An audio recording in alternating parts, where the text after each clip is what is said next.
Hello, everyone. This is Jonathan Little, and I am back with episode 2 of Weekly Poker Hand here at jonathanlittlepoker.com. And in this week's episode, I wanted to talk about applying pressure, which is something I frequently do not see players in smaller stakes games doing. They simply play a fairly call-y strategy where they are trying to see flops, and what ends up happening is they have a very difficult time winning hands that do not belong to them. They win most of the hands that they, quote unquote, should win. So let's check out this hand. This is from a 2-5 no limit game. As you can see, I am using Share My Pair again to display this hand. It's a fantastic app that will allow you to share all of your hands with all of your friends, just like I'm doing here. So in this hand, we have a raise from the player in the cutoff to $15. We're playing 2-5 with 100 big blind stacks, so we all have $500 in front of us. And we have a $15 raise from the cutoff. The button folds, and it's on me with King 5 suited in the small blind. And I think this is a spot where most players simply fold, but if you notice, our opponent is tight aggressive. And against a tight aggressive player, that should lead you to re-raise or fold. You're going to find that a lot of players will either call or fold in this scenario, and they're not really thinking about re-raising. But you're going to find that if you re-raise, you apply a ton of pressure to your opponent and put him in very difficult spots on every street where you bet after the flop. And also you put a lot of pressure on him pre-flop. Whenever you play online, you're going to find that there's a ton of 3-betting, and that's because the game is a little bit more evolved, and players are generally more aggressive because they realize that aggression is what wins at the end of the day. And you need to take that to the live game as well. You're going to find that most of your players simply are not playing, or most of your opponents are not playing that well. So in this scenario, either like folding or re-raising to around $50. I think that's going to allow you to steal the pot pre-flop some, and then possibly win it with a continuation bet on the flop and possibly with another bet on the turn. I know you're probably thinking that a lot of your opponents will never fold to a $50 re-raise in this spot before the flop, and I think that's true in the small stakes live cash games, but you will be able to make them fold a lot of stuff on the flop and on the turn. You're going to force them to put in a lot of their stack, and a lot of people are not going to want to just blindly put in their whole stack with middle pair or something like that. So I love re-raising in this scenario, and I think it is a pretty good play, as long as you don't do it too often.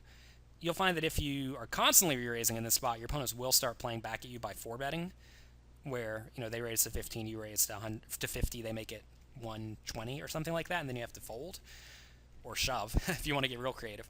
But you're going to find that you are not going to have that dynamic with almost anyone in the live poker arena.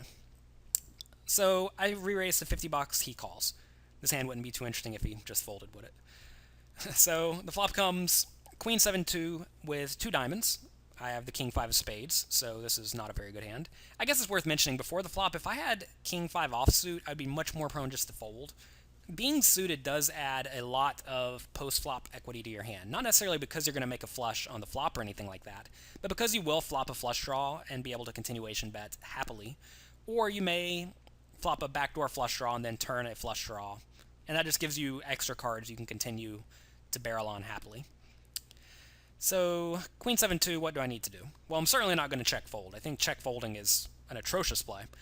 This is a board that should not be too good for my opponent's range unless he has exactly a queen.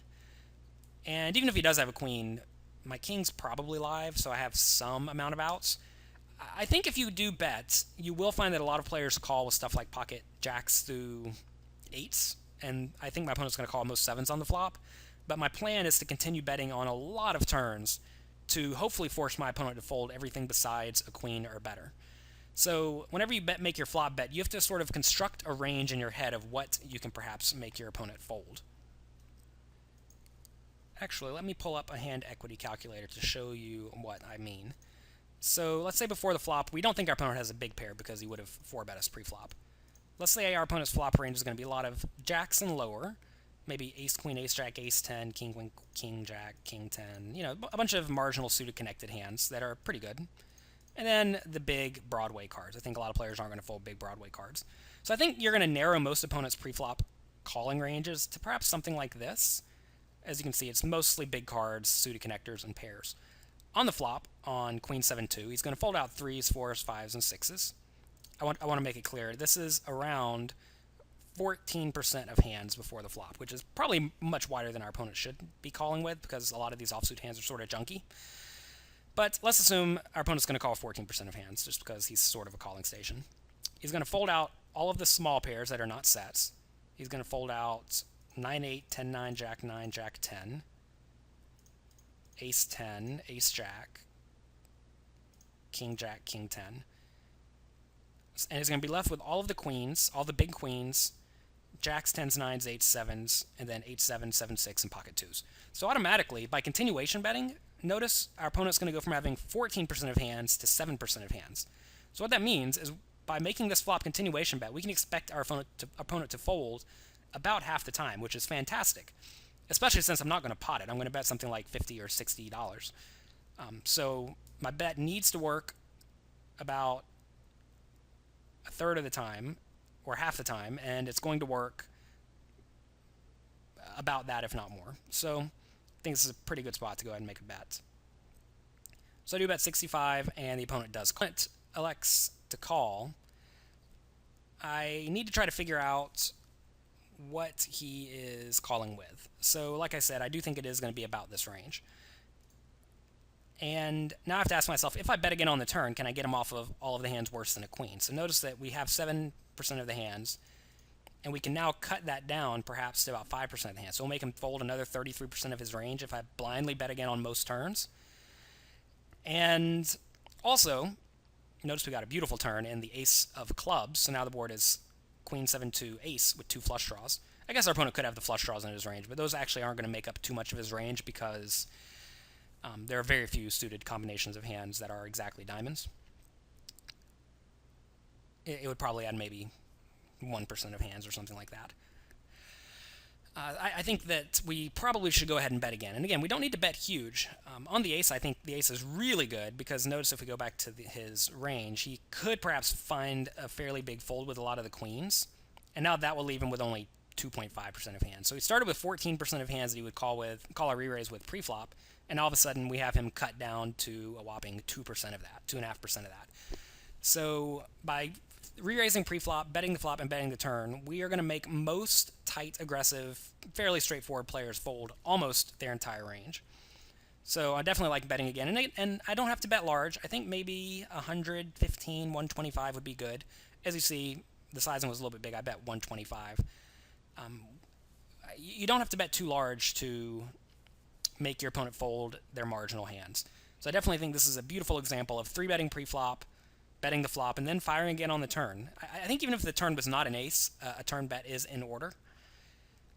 But when the turn card is an ace, I think betting again on the turn is fairly mandatory. And if the opponent did decide to call the turn bet, I would be done with the hand every single time. I think at that point, notice if we look back at the range we assigned our opponent, it's going to be ace-queen, which is never folding on the river. I left pocket 8s in there, so it's actually a little bit one less hand. Pocket 8, he's going to end up having mostly ace-queen, pocket 7s, and pocket 2s. And of course, he's never folding any of those on any river. If you think your opponent would still continue with the queens, there could be some value in betting again. Maybe our opponent does call with any queen on the turn because he views the ace as a good bluff card or something like that. That's usually going to be if your opponent's a little bit more of a thinking player. And that he's not just blindly saying, well, I don't have top pair anymore, now I have to fold. But you're going to find a lot of small stakes players do play that blatantly straightforward.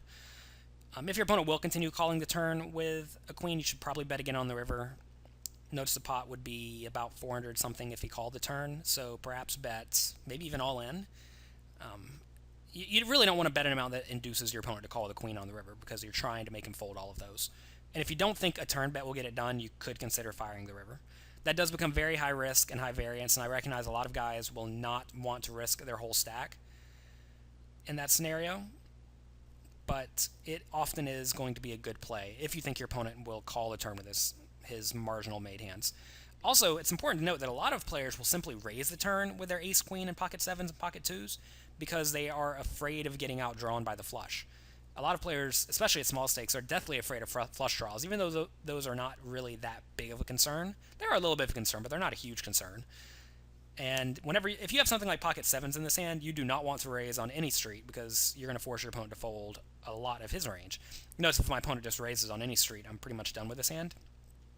So in his shoes, he should strongly consider just raising the flop if he has nothing, because it's going to put me in a crappy spot if he knows I'm re-raising with a bunch of junk before the flop.